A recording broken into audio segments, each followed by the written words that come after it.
All right, we're doing another cigar review today. I think I got everything. I was out here, I got the camera, I got the table, I got my chairs, ashtray, and I forgot the cigar. But we got the cigar. I think we're ready. Current events, man. Today, for the last like 10 days, I've been dealing with a manufacturer who's just been a pain in my ass.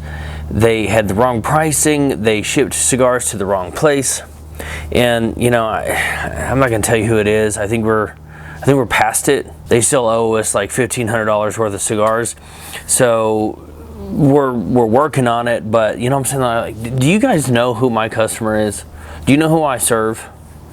When I'm making these videos, when I'm boxing up all of these cigars for the Adventure Club, when I'm handwriting notes that says thank you for ordering, you know who I'm doing that for?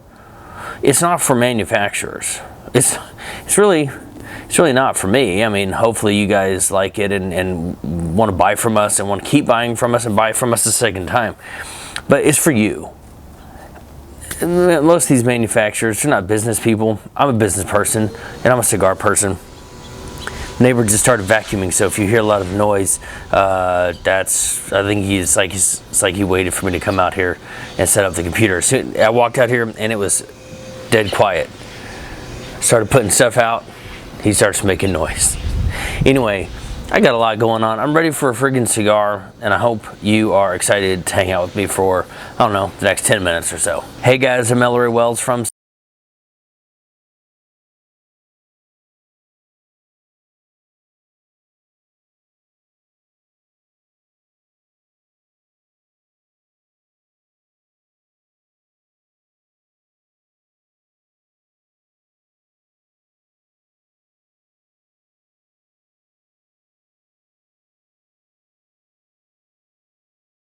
We're working on the lounge. Our goal is to open one, but it's fucking expensive here in Midlothian, Texas, and we got to find the right place. So anyway, we're doing a blind review today.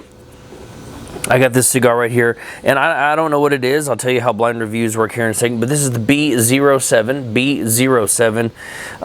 The reason why I'm excited about this one, well, you've heard me say it, I'm excited about a lot of cigars, but man, I picked this one up, and I smell it, and I'm like, damn, can't wait to smoke that. Okay, so here's how blind cigar reviews work. I do not know what this cigar is. I can kind of narrow down where I got it, but I don't know 100%. And I also don't know who made it, who rolled it, where it's from, or what kind of tobacco is inside of it. I don't even know what price it is. I'll show you using my close-up cam here in just a second, and we'll look at it, but at that point, you will know exactly what I know about this cigar. So I'm gonna smoke it, then I'll give you my final thoughts, and then the cigar score for this cigar. Cigar score 1 being a cigar I had so bad I couldn't finish it. Cigar score 5 being perfect. So once I give you the cigar score, then we're going to pull up my list. Then we'll figure out what the cigar is and all the details, what's inside it, how much it costs, all that kind of stuff. And then we'll wrap up the video. Sound good? Let's take a closer look. We're going to get it cut and lit. All right, so this is a pretty dark cigar. It is not the darkest cigar that I've ever seen, but it is a pretty dark one. This is a black table, and it's almost there, but it is kind of dark. It's got a little bit of an oiliness to it. It's a little bit shiny. Here's the cap. You see B07 here. The tobacco down here on the bottom it's maybe a shade lighter than the rest of the cigar, but not just a ton. Just regular old Parejo with your shoulders and cap here. And any questions? No, not for me. It's just looking good. It's looking real good. Nice thin veins. Feels a little bit firm. Maybe a hard spot right here, but no, I don't always go around squeezing my cigars. But anyway, looks good. Let's smoke it.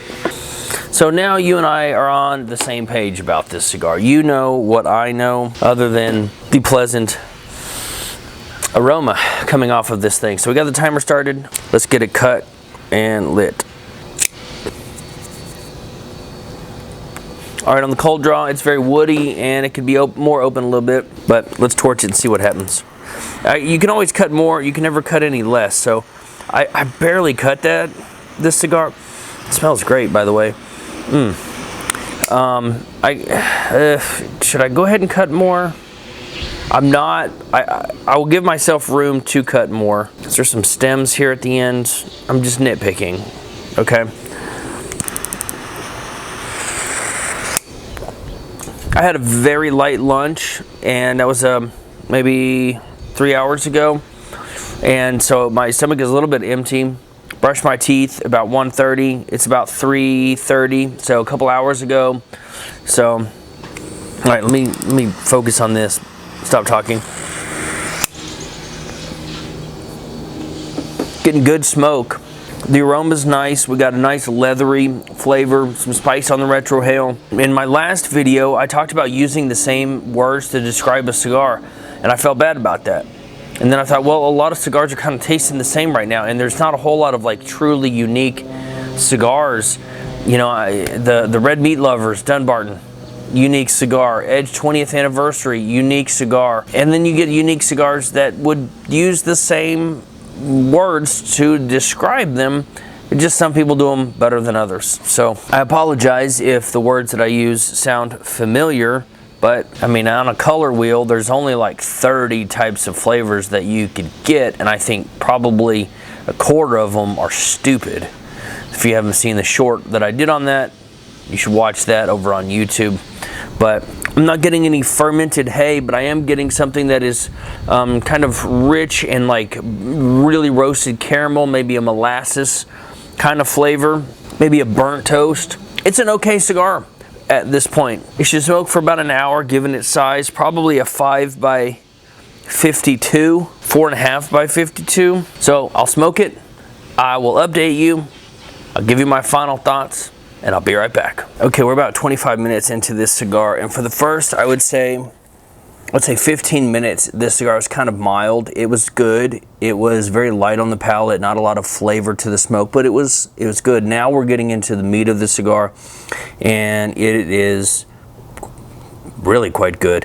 I would say that the aroma of this cigar smells like what a cigar lounge should smell like. It doesn't taste that way, but the aroma of the smoke is really nice.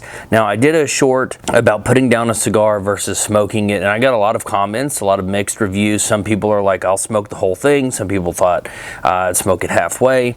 You know, all over the spectrum. And this is one, you know, for a cigar that I'm reviewing, you know, I paid for these with my own money, so it's neutral in that regard. But for a cigar that I'm reviewing, I try to give it a best shot, whether I like it or not. But I am enjoying this, and I'm noticing, I'm just pointing out that here in the middle of the cigar, it is better than it was in the first third of the cigar. I'm getting pretty good smoke. The draw it never really opened up, but it's okay. I mentioned in a previous video about this bell curve of way too tight, way too loose, and you have kind of this middle area where the draw is considered perfect. And you know, you might like it a little bit looser, Padron smokers. You might like it a little bit tighter, and so there's this range. So I would say that it is within that range of being a good draw. It's on the tighter side of where I would prefer it, but it's fine. The burn is mostly even. We're getting a decent amount of ash. The flavors are kind of musty and sweet, and it's got a nice tobacco flavor. I'm not pinpointing a specific nut or a fruit or a vegetable or, you know, something. Well, maybe it is a little bit earthy and leathery, but it's a good tobacco flavor. I'm very much enjoying this. I kind of wish it was a bigger cigar, but when you change the ring gauge, you change the blend. So it's good. Just wanted to pop in while the vacuuming stopped and let you know how it's going. And if something good happens, something bad happens, I will try to film that and come back and tell you. Otherwise, if it just keeps going the way it's going, I'll be right back with my final thoughts. All right, we're at an hour and 9 minutes with this B07, and unfortunately, it is time to put it down. So I'm gonna stop the clock there, 1 hour and 9 minutes. And this cigar had kind of a weak start, but it developed into a cigar that I very much enjoyed. I really enjoyed this cigar. I was trying to think about how to describe the flavors, and if it was like, if you had a little bit of a spiced, maybe a bread, and then you just weren't paying attention and you just kind of kept shaking the spice on top. Oh crap, it's just a little bit too spicy. It's like that, but here's what I would also say about this cigar. I kind of wish I could smoke this cigar after it had been aging for 2 or 3 years. I think this was a really fantastic cigar, but the spices were, and this sounds dumb, but I'm going to say it anyway. The spices were a little bit sharp, like they were not quite as integrated into the rest of the cigar. And man, this cigar could, I think, could maybe be just super amazing. And I've probably had this for like 3 months, 2 months maybe. We'll find that out here in a second.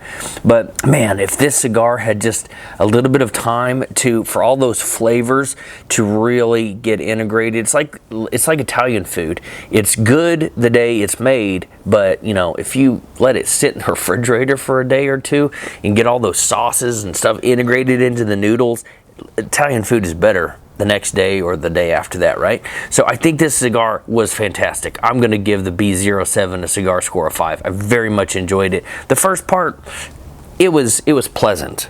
I was thinking about all this stuff while I'm between recording. I'm trying to think what I will say, what I like, what I don't like. And the first third was pleasant. The second 2/3 was fantastic. I really enjoyed this. Let's find out what it was. B07. All right, the B07. Wow. I did not see this coming. It does not taste like any other La Gloria Cubana cigar that I've ever had. But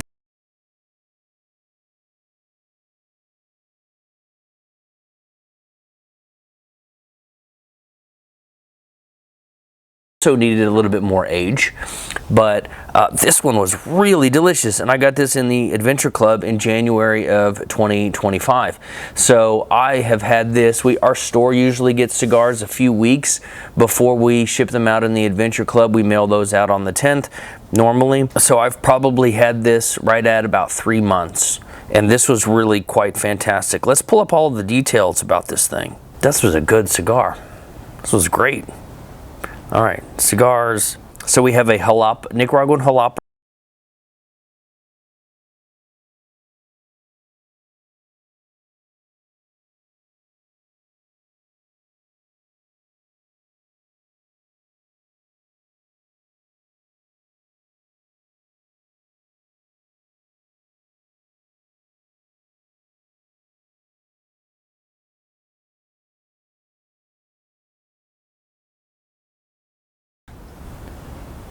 Wow. Wow, this is a fantastic cigar, a fantastic price. Boxes of 25 or 163 bucks. Wow, this was really, really fantastic. Let's see what we've got for the description. The La Gloria Cubana Esteli is a distinctively bold, modern interpretation of the classic La Gloria Cubana cigar. It's a full-bodied smoke for cigar lovers who desire spice. I got that, and won't accept anything less. The blend begins with a rich wrapper from Nicaragua's Jalapa Valley, a leaf that paves the way for a truly complex taste profile. I got that. Through expert blending, the Honduran Jamastron and La Entendra, yeah, I got a typo there, fillers and Jamastron binder deliver a unique medium to full-bodied smoke with notes of cedar, spice, and white pepper. We have it a strength 4 out of 5, and 1 point they called it full body, 1 point they call it medium to full, so I'm going to say strength 4 out of 5. We got that correct. These are up over at, I think this might be a regular run. I hope so. I hope we can get more, because my goodness, $7.17? Are you kidding me? This smoke was delicious. It was fantastic. I hope the next ones are good. I plan to smoke this again. Wow, this was delicious. A cigar score, let me make sure I get the name right. A cigar score of 5 for the La Gloria Cubana Esteli Robusto. Thanks for watching. I'm Ellery Wells from Cigar, the best place to find and rate where to smoke cigars. If you want to buy your cigars from me, check out. Have an amazing day, and as always, happy smoking.